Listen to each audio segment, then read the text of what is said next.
Pangojin kulay ko doon dito ng bay. Jadi Yesu Kristo penyidik. Ukaga ako din mading awul mading jidang Amerika. Ewul ding wul we wul rian. Bor ngay to na nyara kolnyin. Monjang iral tuwe. Tolater volater loyater. Go wundi da jol jinu Sudan go ya wul jir pangkolay doon dito ng bay dolong jalan pi. Sebelum munjul ka pi mama ka nyera ka ka muni tu kam kar kar chien.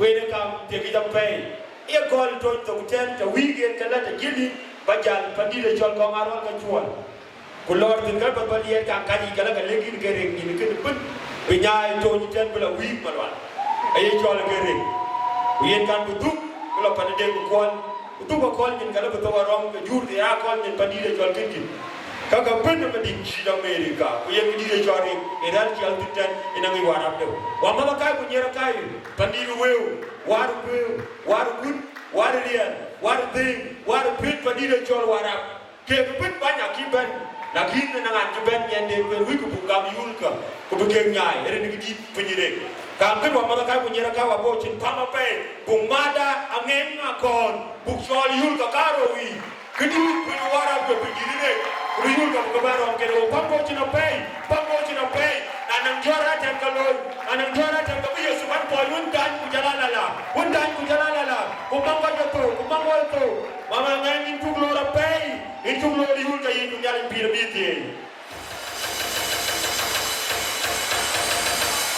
Hallelujah Hallelujah Pada muri urut pingile chokana ko wala chino Hallelujah Dan ku Yesus Kristo tiada wi bada pada bini ada binya ele madi chiro merka madi we bado pa wara wajuru buka alende ya kulwa wara ya kulwa la jonglo malwal mare ya kuda ko la jonglo malwal ke mana te ya ku shuba ke mana jo haleluya haleluya kada we pa madi ngawul ben ka ba da ko la jonglo wara jam bana blessing tado anjiti aku pada yang mau dukung dunia ala jalur haleluya anja panen pinggir corin dan go warap col keran tuh bawa gua cangin bedi tidak riu dah panen jadi cantik bahkan warap macam apa panen you guys haleluya thank you so much because tapi ini stage yang kita pun tiap ini jadi kan jam mana kok badan cemul dukung nyale daya nyale palpai gua nyale botiak kuya gerung kian buka warap biruan Kumpul ya buat rapi ya dor buksit balik awal. Apa leh kau warap jong gunwar ya leh jong mamalwal. Tuh kau boleh kan jong war tuh kekebara jong apa? Coba na jong belasi. Prophet abun pastas kau kepanan warap. Anjir dong sih ya kerobok. Berkau wel nomen jong kan betul kan lo. Berkata kekele jepai, anak-anak ngapun bolakut. Ini yang warap.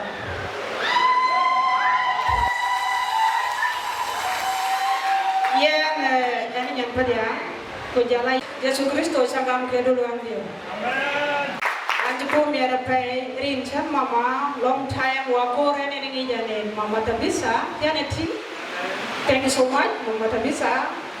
Mungkin yang kompara tentu tak ada seperti nanti nor takkan sih.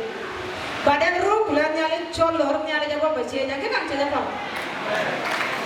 Nyali sampai lepas. Rincian ben pelor nyali tuak turek. Kubaban bedor karat bapak nanti kok kayak di start kalau putih pakai tinggi dia. Oh tidak kan enggak itu pun. Di kalau panen kok baju ke kok itu pak kau panen jom dia nanti kan panen uang penguannya. Pokoknya benar bukan lor. Wakalan lorwe, aku kaya ni, aku kaya anak saya bapa. Because I love it, so you bapa nanti ada jadi balur. Payah bapa nanti ada jadi batiak. Alang apa nanti jual wang kedir asal buang, itu begitu ini ocak, kita jual luka men. Aja dia punya terus. Luka yang, kalau apa nanti jual men also. Waka lu enjoy because berada cara mau juga lu enjoy fair kajar bujuakin pikir because jual dia jadi way. Apa nanti thank you so much, God bless you. Because you kita wujud di budak dia. Budak yang kedek waku akan kan lewat je. Bukian pun. No, kabila to Ayo dia sama kau aku yang exercise because the team chona baru aku. Aja dia mau cerita kita no aja ini the team penting. Kadang kadang aku tuh bawa aku kayak aku tuh. Jadi semua aja cule. Mama bisa. Ada nyangkin ini dia masih gerang aku. Grand hub. Because sekarang apa? Ya wamat kau pun.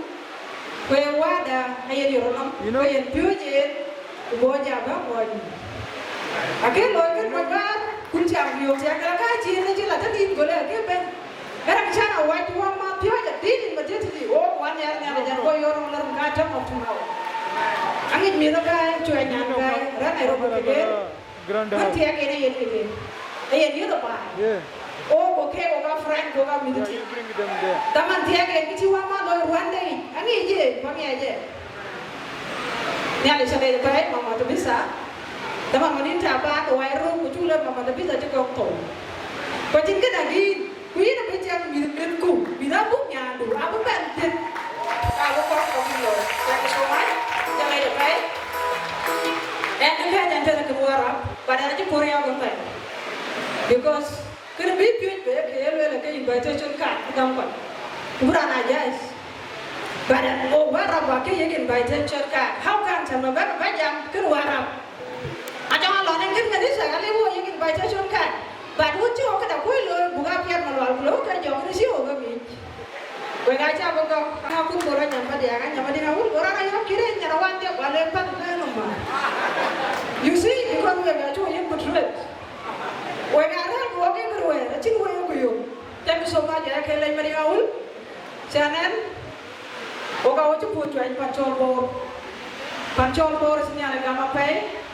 Bukan duit yang sekali lo yang pay bor. Nah cuma dia ngawul di jamban bebuar abdi numbela bor. Kayak ni, kalau anak ruang bulan nyala cor dia ngawul buar abdi bor sekali. Anak tua baik wek kalau dia ngawul, anjira kan jangan yang dulu tu masih bus kelah. Anjira apa yang dulu, kalau tak buka pur macam ni ada gambar juga kan. Apa yang dulu, kau kami kalau wajah kau baik. Kayak yang keluar, ada cik yang buat pinpelan, pada cik muskil because kena baik, cik kena nyalej.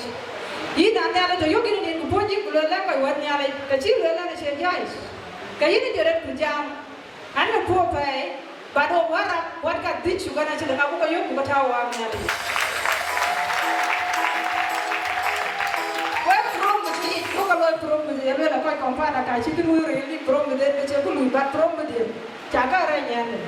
Nah, negara ini belum sudah buat kacau jaga, belum buat buat kata juga nasi abu bay. Kuntaman benar loh sih, mereka yang di Madingaul, Amerika Cina ye, ye kan baca syurga. Bukan aku pun. Aku pun baik gue, because just untuk cuma ada kasih ya kan. Thank you so much. Karena saya yang buat Spy International, sedang pada kosong cai, SMC, anak-anak mana? Anak-anak itu kan dia. Badan anak-anak kan, anak-anak bisa. Mau ini lebih sudah. Ban, kau jangan kan wajah kau zaman. Kau ya anak-anak. Kakak tim itu loh, mana tuh? Wajah tiang itu, wajah ni dulu kau jangan kan kupal bukti dia.